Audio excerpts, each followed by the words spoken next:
പ്രധാനമായിട്ടും കേരളത്തെ ഒരു വർഗീയമായ ചേരിതിരിവുണ്ടാക്കാനാണ് ഇരു മുന്നണികളും ശ്രമിക്കുന്നത് എന്ന് പറഞ്ഞാൽ നമുക്കവരെ, അങ്ങനെ പറയുന്നവരെ കുറ്റപ്പെടുത്താനും കഴിയില്ല.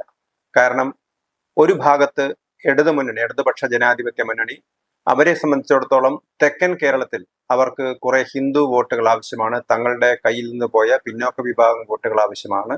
അതുകൊണ്ട് തന്നെ SNDP യോഗത്തെയും ശ്രീനാരായണ പ്രസ്ഥാനങ്ങളെയൊക്കെ തന്നെ, അല്ലെ അവരുടെ വിദ്യാഭ്യാസ സ്ഥാപനങ്ങളെ, SN ട്രസ്റ്റിനെയൊക്കെ അവഗണിച്ച UDFന്റെ ചരിത്രമാണ് വെള്ളാപ്പള്ളി നടേശനെ കൊണ്ട് പറയിക്കുന്നത്.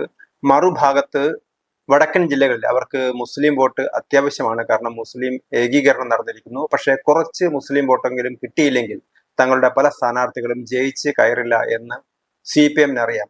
അതുകൊണ്ട് തന്നെ മുസ്ലിം പ്രീണനം നടത്താൻ അവർ ബാംഗ്ലൂരിലേക്ക്, ബുൾഡോസർ മേഖലയിലേക്കൊക്കെ അവർ പോകുന്നുണ്ട്. അങ്ങനെ പോകുന്ന സമയത്താണ് പല വിഷയങ്ങളും വീണ്ടും വീണ്ടും പുറത്തേക്ക് പൊന്തി വരുന്നത്. അതിലൊന്നാണ് മാറാട് കലാപം.